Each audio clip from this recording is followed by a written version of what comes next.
Voici une émission produite par la télévision communautaire du Kamouraska.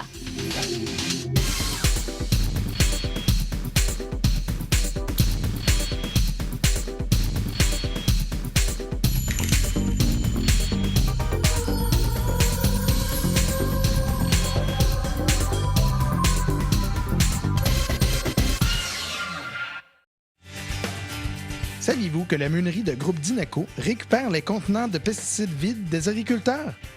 Plusieurs centaines de contenants sont récupérés chaque année. Ils sont nettoyés et acheminés vers un centre de recyclage spécialisé pour être réutilisés. 10, 12, 13, 14, 15, 16, 17. 20.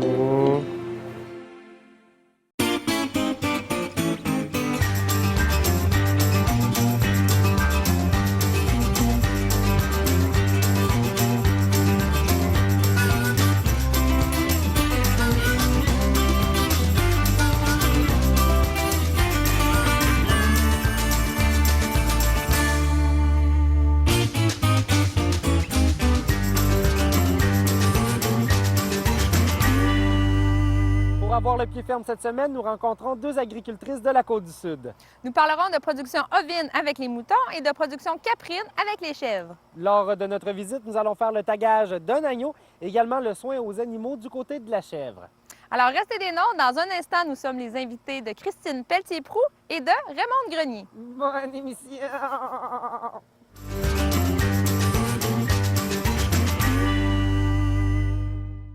Moi, ça fait 3 ans que j'ai commencé dans le mouton. J'ai commencé avec 100 brebis, puis j'ai augmenté à tous les ans. Aujourd'hui, je suis rendue à 400 brebis. Puis je fais de l'agneau lourd, c'est-à-dire des agneaux qui ont 50 kilos. Et pourquoi vous avez choisi les moutons comme élevage? Je trouvais ça beau. D'abord. Après ça, je voulais travailler dans l'agriculture, c'est sûr. Puis le mouton, je trouve que c'est une place qui a de la possibilité d'évoluer, d'avancement. Et c'est quoi les installations nécessaires pour faire un élevage comme ça? Ça prend une bâtisse, ça c'est certain. Moi, c'est sûr que j'en ai plusieurs bâtisses pour avoir la possibilité d'avoir des brebis comme j'en ai là. Mais ça prend seulement une bâtisse, puis peut-être un tracteur pour vider la bâtisse de fumier. Là. OK. Et ici, présentement, on a su que vous allez déménager quelques moutons, en fait, là, parce que vous allez vous construire sur le terrain de votre père. Oui, c'est ça. On se construit une bergerie pour les 500 brebis. Mon engraissement va continuer d'être à Sainte-Louise. Il va juste avoir mes brebis, les béliers, puis mes agnelles de remplacement vont être produites aussi à Sainte-Louise. Puis eux autres vont venir à Saint-Roch juste pour l'agnellage. OK. Quel espace spatial les moutons ont besoin pour être bien là, dans leur environnement? C'est assez variable. J'ai pas les chiffres exacts, là, mais les moutons vont tous manger en même temps. Fait qu'il faut qu'il y ait de la place pour tous se nourrir en même temps, ça c'est certain. Les agneaux à l'engraissement vont être à volonté. Fait que même s'ils n'ont pas de la place pour tout le monde, c'est pas si grave que ça. OK. Et vous nourrissez quelques agneaux aussi au biberon, je pense? Oui, surtout à l'agnellage, au début. Ça, c'est quand les mères ont de la misère à fournir le lait ou que les mères ont abandonné leur bébé. C'est pas ce qui arrive très souvent, là, mais c'est pour avoir la possibilité de réchapper le plus d'agneaux possible. Là. OK. Les brebis se nourrissent avec quoi? Est-ce que c'est seulement c'est du foin, un peu de grains. Moi, je donne du grain mélangé, je donne du maïs, de l'orge, puis du supplément. Mais c'est ça, c'est principalement le foin. OK. Et ils sont à l'intérieur toujours? Oui, toujours. Et pourquoi vous décidez de les laisser à l'intérieur et pas les laisser courir dehors? J'ai pas la capacité de faire mes clôtures. J'ai pas la force physique pour ça, disons. Puis c'est beaucoup de gestion aussi au pâturage parce que tu sais, tes sorts, faut que tu gères si on assez de foin puis tout pour se nourrir. Sinon, faut t'échanger de pâturage. Puis c'est plus complexe finalement. Oui. Puis surtout que vu que je suis pas installée à la ferme, j'habite ailleurs. À Sainte-Louise, il y a des coyotes. OK. Puis j'ai pas... mettre des clôtures électriques, là, ça vient plus dispendieux. OK. Et c'est quoi la particularité de vos races? Quelle race vous avez? Puis qu'est-ce qui les différencie? Comment on peut les reconnaître? Moi, j'ai mes races, c'est des brebis croisées principalement. J'ai un peu d'Arcotrido, un peu de Polypée, un peu de Romanov. Les Romanov, c'est eux autres qui vont me donner beaucoup de bébés. C'est pas des brebis qui vont avoir une grosse carcasse. Ça ne me donnera pas mes agneaux pour envoyer à la viande. Ça ne viendra jamais assez gros pour ça. OK. Après ça, j'ai l'Arcotrido. L'Arcotrido, c'est une race de mouton qui est quand même assez gros, pas trop. Puis ça va me donner beaucoup de bébés aussi. Un peu moins que le Romanov, mais ça va me donner des agneaux qui vont avoir plus la capacité d'aller en agneau lourd. Après ça, le Polypé, c'est un gros mouton. C'est ça, lui, ça va me servir à envoyer terminal. Là. OK. C'est pas une race terminale, par contre, mais tu sais, je suis capable de les envoyer en agneau lourd assez rapidement. OK. Puis justement, parlant de terminal, c'est quoi la croissance terminale? Est-ce que vous pouvez nous expliquer ça? OK. Les races terminales, tu as le Suffolk, le Hampshire principalement. Ça va donner des agneaux qui vont avoir des gros gains. C'est eux autres que je vais envoyer les plus jeunes à l'abattoir parce qu'ils vont grossir plus vite que les autres. Ils vont avoir plus de viande, ils vont être plus charnus. Donc, c'est préférable d'avoir Oui. ça dans sa bergerie. Oui. Parce que tu vois la différence, là, c'est impressionnant à voir. OK. OK. Ouais. Puis est-ce que, justement, par rapport aux races, est-ce que le soin des animaux est particulier d'une race à l'autre? C'est Est-ce que sûr. c'est différent? Oui. C'est sûr, parce qu'une brebis qui va me donner beaucoup de bébés, il va falloir que je l'alimente plus fort. Parce que justement, elle va avoir 3-4 bébés à nourrir. Après ça, quand elle est gestante, il faut que les bébés évoluent quasiment au même rythme que les autres, qu'ils ne soient pas petits à naissance. Fait qu'il faut que je leur donne plus de grains possible. OK. Fait que c'est sûr que c'est plus de soins à leur donner, sauf que ça vaut la peine. C'est ça. Puis, on a vu, vous avez beaucoup de moutons. Faut les identifier. De quelle façon vous le faites et pourquoi vous identifiez vos moutons? Avec Traçabilité Québec, il y a les tags qu'ils nous fournissent, les petits tags jaunes qu'il y a dans les oreilles. OK. Tu en as 2. Tu as une puce pour être capable de le détecter au lecteur, parce que la plupart du monde ont des bâtons de lecture. OK. Puis tu as l'autre tag qui sert vraiment à voir le numéro à l'œil. Là, on le voit très bien quand on les regarde. Puis c'est ça. Les moutons, je n'ai pas le choix de les taguer comme ça. C'est une norme, c'est une loi? Oui, dans le fond. c'est une loi. OK. Puis ici, c'est seulement pour la viande ou est-ce que vous utilisez le lait, la laine? Qu'est-ce que vous faites avec ça? C'est principalement pour la viande. C'est sûr qu'on va tondre les brebis. On n'a pas le choix de les tondre avant l'agnellage. Ça va aider le bébé à grossir. Puis après ça, quand le bébé va être né, ça va l'aider à trouver plus facilement sa mère, les tétines, puis tout. Puis ensuite, on tond aussi pour l'ambiance à bâtisse.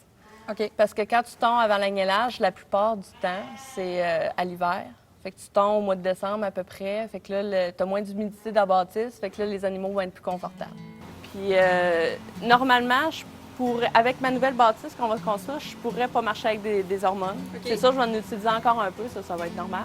OK. Mais avec il y a comme un programme, tu as une partie de la bergerie qui va avoir 8 heures de lumière, puis l'autre partie va en avoir 16. OK. Fait que comme ça, je vais être capable d'avoir des agnellages à longueur d'année. Ah, OK. Qu'est-ce que vous faites avec la laine? On la vend, Vous la vendez? mais c'est pas un marché à occuper, là. C'est, comme on dit, la laine se vend au même prix qu'elle se vendait il y a 20 ans. Vous dites tout à l'heure que les brebis sont très, très protectrices de leurs agneaux et ils nourrissent pas les autres agneaux dans le fond. Non. L'adoption dans le mouton, c'est très, très, très difficile à faire. La brebis, quand l'agneau va naître, elle va le sentir, elle va le reconnaître, puis ça va être son agneau à elle. Il n'y a personne qui va avoir le droit de toucher, puis il n'y a pas d'autres agneaux qui vont aller sur elle, ça c'est certain. Puis à quel moment vous les séparez de leur mère? On les sépare à 7 à 8 semaines pour les sevrer. Puis je te dirais que au moment du sevrage, ça paraît dans le bâtisse. Hein? Ah oui? Les agneaux vont bêler, les brebis vont bêler, ils vont essayer de se rejoindre. OK. Ils vont se chercher, Oh, finalement? oui. OK. Puis, on les voit, ils sont toujours en troupeau, ils se suivent partout. Oui. Juste en entrant dans l'enclos, là, ils se sauvent. C'est un animal qui est nerveux. C'est très nerveux, puis c'est un animal qui n'aime pas être seul. Il va tout le temps se promener en groupe. Dans le fond, c'est comme on dit, quand tu veux déplacer un troupeau de moutons, ça t'en prend un qui part. Toutes les autres vont suivre. Ça, c'est... Est-ce qu'ils suivent toujours le même? Est-ce qu'il y a un dominant dans leur petit troupeau ici, dans les, Oui. dans les enclos? Oui, tu le vois tout le temps, c'est laquelle la première qui sort du parc. C'est souvent la même.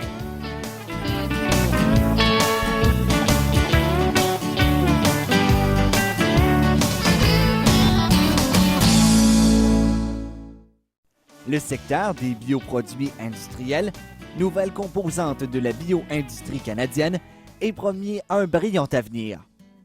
En plus d'ajouter de la valeur dans des secteurs anciens comme l'agriculture, l'exploitation forestière, l'énergie, les produits chimiques et la fabrication, les bioproduits industriels sont susceptibles de donner naissance à de nouvelles industries à fort potentiel de croissance misant sur des technologies qui favorisent une utilisation durable des ressources renouvelables. Le secteur des bioproduits industriels comprend autant les entreprises qui développent de nouveaux produits et procédés que celles qui utilisent ceux-ci. On distingue en fait 3 catégories d'entreprises. La première est constituée d'entreprises dans les secteurs de l'alimentation animale, des produits forestiers et autres secteurs qui transforment des ressources renouvelables en bioproduits classiques, mais qui commencent à produire des bioproduits industriels novateurs. La deuxième catégorie est formée d'entreprises dans les secteurs de l'énergie, des produits chimiques, des matières plastiques et autres secteurs qui transforment des combustibles fossiles en produits classiques, mais qui commencent à produire des bioproduits industriels novateurs à partir de la biomasse. Enfin, la troisième catégorie se compose des entreprises à fort coefficient de recherche qui développent des bioprocédés, des biosenseurs et des biocatalyseurs enzymatiques ou qui analysent des organismes vivants afin de découvrir des propriétés que pourrait exploiter l'industrie. Compte tenu de la solide assise scientifique du Canada dans les secteurs des bioproduits et des bioénergies, le recours de plus en plus marqué à des ressources renouvelables est une tendance qui devrait s'accélérer durant les prochaines décennies au pays. Cette tendance remodèlera les secteurs industriels et créera de nouvelles possibilités de croissance et de développement économique durable.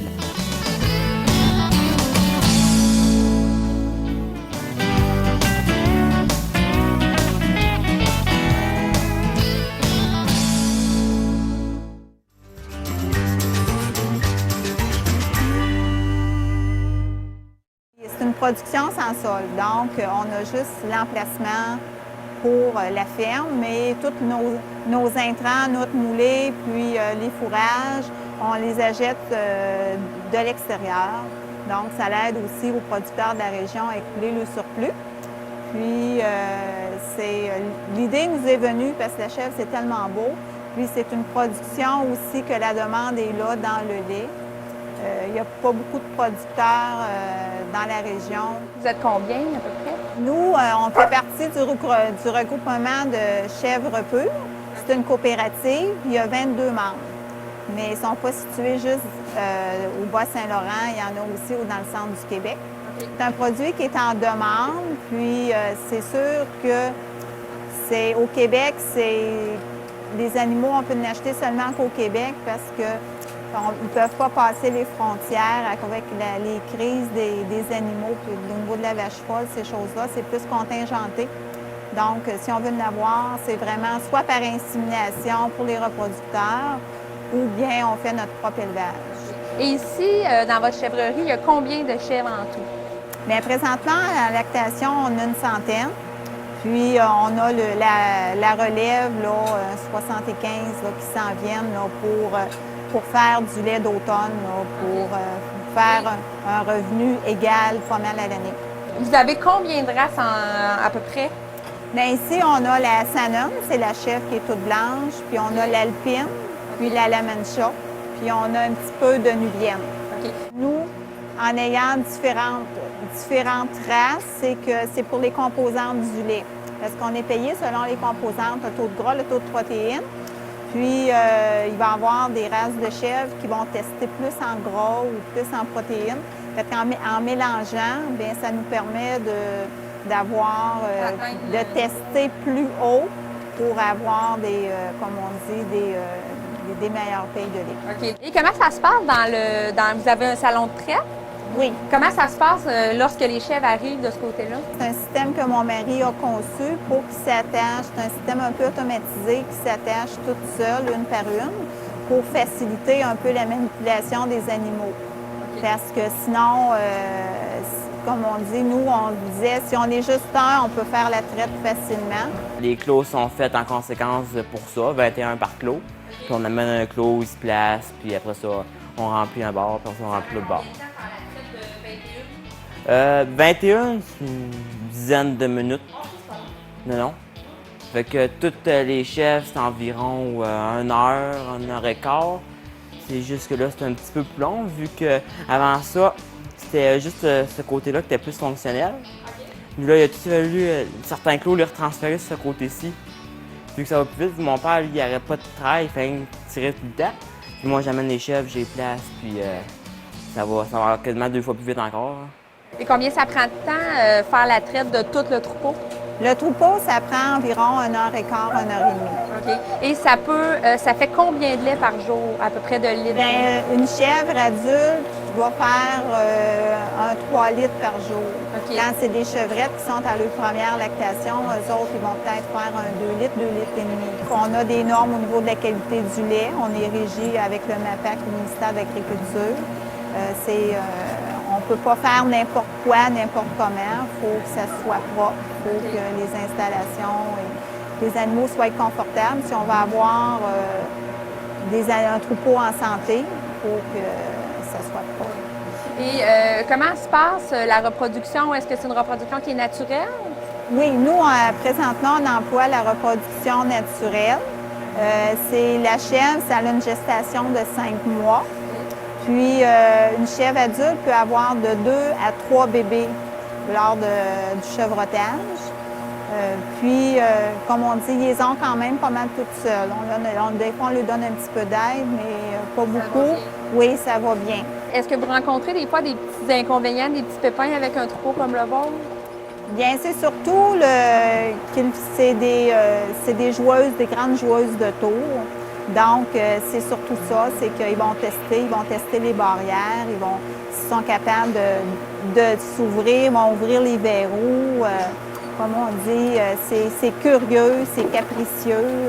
Et à quoi ça ressemble un peu l'alimentation des chèvres? Est-ce qu'ils peuvent manger tant qu'ils veulent ou c'est vraiment contrôlé, là? Bien, disons que c'est plus, nous, on va donner de l'ensilage, puis du foin sec, puis avec de la moulée. Et vous faites seulement que la transformation du lait ici avec vos chèvres? Vous ne l'utilisez pas pour la viande?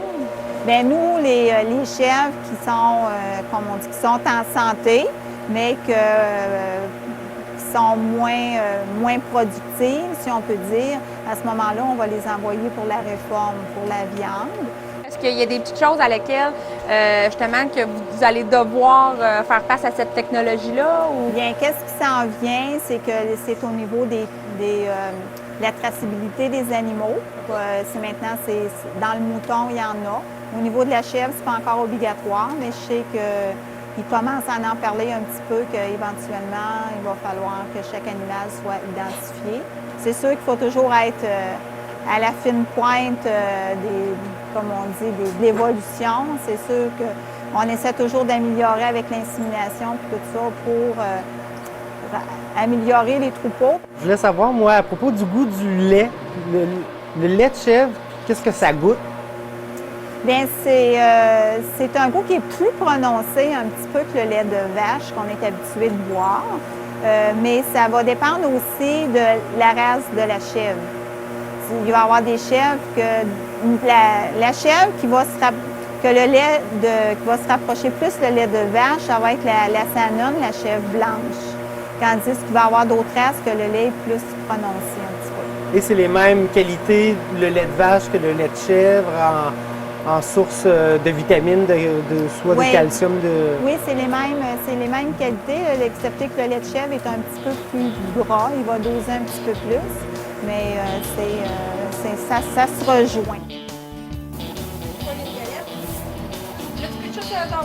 N'importe où.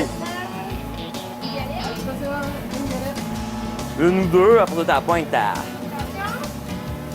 Oh, salut.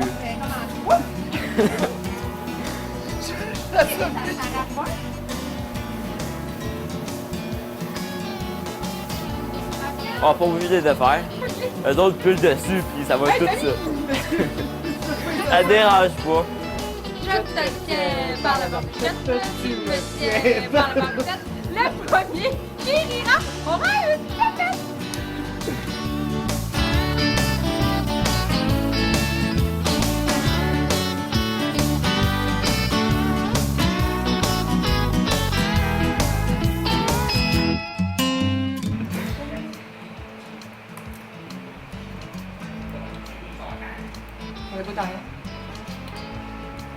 Oh, bof!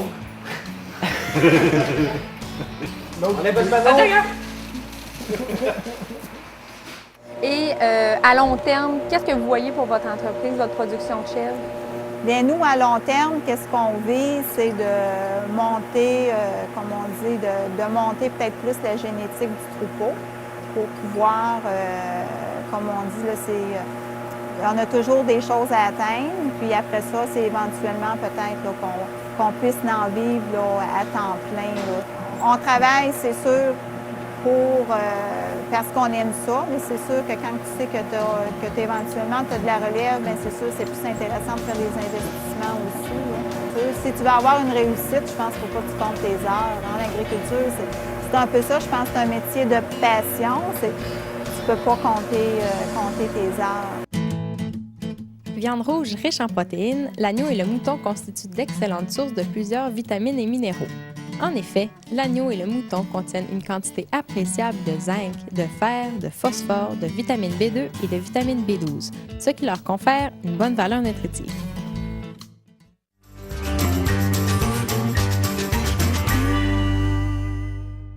Alors, Christine, on va taguer les petits agneaux. Pouvez-vous nous dire pourquoi il faut le faire et de quelle façon que vous procédez pour faire ça? On fait ça pour l'identification. Comme on disait tantôt, c'est une norme, on n'a pas le choix. Puis comme ça, ils vont pouvoir garder leur tag jusqu'à l'abattoir. Comme ça, pour reconnaître le producteur. Puis, OK. Puis là, Tommy va le faire. Celui-là, il y a quel âge? Il y a à peu près une semaine. Il y a une semaine? Oui, à peu près. OK. Est-ce qu'on peut faire ça un peu tout le temps, de la naissance à 30 jours à peu près? Ou Oui. vous, c'est quoi votre préférence? Ben moi, je préfère les taguer plutôt à naissance pour pas les perdre, justement, parce que j'identifie le numéro va avec cet agneau-là, c'est cette mère-là qui l'a eu. Puis, sauf que là, dans ce temps-ci, vu que j'ai pas trop d'agnelage, je peux me permettre de retarder ça le plus longtemps possible. Là, vous procédez de quelle façon? Ça, c'est des Une pince, j'ai mis les tags dessus. OK. Puis là, on va mettre les tags après les oreilles. Est-ce que... Ben là, ils ont sur les deux oreilles? Oui. Ils ont le triangle qu'ils vont avoir sur l'oreille gauche. OK. Puis le petit rond, la puce. OK. Ils vont chercher la puce comme électrique, là? Électronique, là? Puis ils vont l'avoir sur l'oreille droite. OK. Alors, C'est ça. Donc, il y en a une qui est vraiment pour l'électronique, puis l'autre, c'est simplement Le de visuel. visuel. Oui. OK. Puis on tag on met le tag dans le milieu de l'oreille, pas trop au bord parce que sinon si ça accroche, ça peut déchirer l'oreille. Fait qu'on le tag vraiment dans le milieu les deux. Là. Puis une fois que c'est mis, admettons que Tommy ne ferait pas ça comme il faut. Est-ce que ça peut s'enlever puis se remettre? Non. OK. OK, donc Tommy C'est de la fait ça pression. comme il C'est ça. faut. C'est de la pression. Excellent. C'est une identification permanente. OK. Bon, ben oui. Donc, de quelle manière que je m'installe? T'as juste à te mettre une jambe sur le... C'est ça. T'installes le plus confortable possible. Tommy est gaucher, lui. Ouais, je suis gaucher en Ça plus. dérange Ça dérange pas. Moi, je tag des deux bords, j'ai aucun problème avec ça. Excellent. Le pointu, il va falloir que tu le mettes pour qu'il rentre dans l'oreille. Le pointu pour qu'il rentre dans l'oreille. Ouais. Par en haut? Oui, comme ça. OK. Puis ensuite, c'est la pression, c'est une petite pression, une bonne pression. C'est assez fort. Assez fort. Moi, ok. j'y vais à 2 mains la plupart du temps. OK, à 2 mains. Donc, l'agneau, il va falloir qu'il reste comme ça sur ma cuisse Ouais. là, pendant tout. Cathy va le tenir. OK. Lui, il va sûrement lâcher un petit cri, là. Vas-tu bouger? Pas bien, bien. Comme là, ici, est-ce que ça serait parfait? Tu peux même aller plus vers l'oreille. Plus vers la tête. Ici, là. Oui. Est-ce qu'il faut que je sois entre parce que je sens quelque chose dans l'oreille? Il y a comme un nerf. Si t'es capable d'être à côté, ça va être... À côté, ça va être mieux. Sinon, l'oreille, elle va te saigner. Ah, Tommy, fais pas saigner l'oreille. S'il te plaît.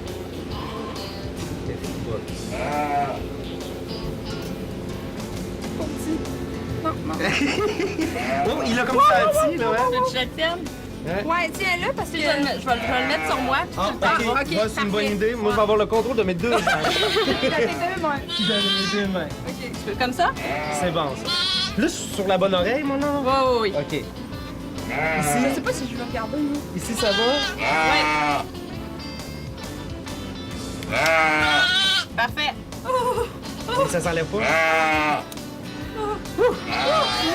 Ah, ben c'est pas super. Hey, t'as-tu aimé ça? Ben oui, regarde, il s'en souvient même plus. Tu t'en souviens pas, pas? Non? Êtes-vous c'est parce sûr que- que ça va? Oh oui. Son petit cœur, son petit cœur.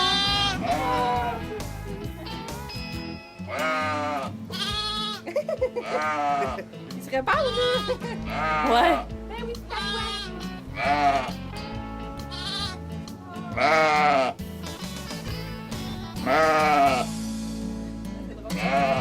Je vais aller le remettre à sa mère.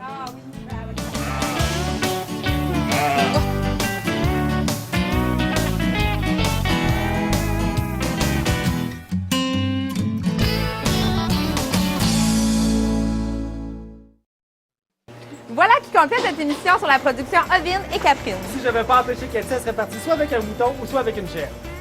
Et oui, et là, ils vont partir avec Soit ma chemise ou mes jeans. ou mes doigts. Bonjour, mon nom est Sylvie Lévesque, je suis propriétaire des élevages du sud de Saint-Denis et je possède un parc d'engraissement de chevreaux de lait et de lourds. Mes produits sont disponibles dans 2 supermarchés à Saint-Pascal et un à l'Apocatière chez Métro Lebel. Vous pouvez aussi vous procurer des morceaux frais au Provigo Saint-Pascal et au Métro Lebel de l'Apocatière. Ici à la ferme, je vends aussi tous les produits sont disponibles et ainsi qu'au marché de la bouteillerie de Saint-Denis. Vous pouvez me contacter au 498-2167 ou venir me voir directement à la ferme.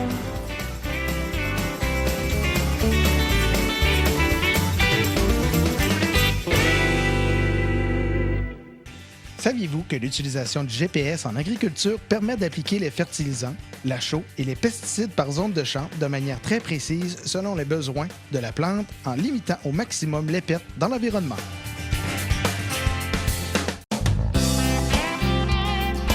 La Fédération de l'UPA de la Côte-du-Sud est fière d'avoir été partenaire dans la réalisation de cette émission.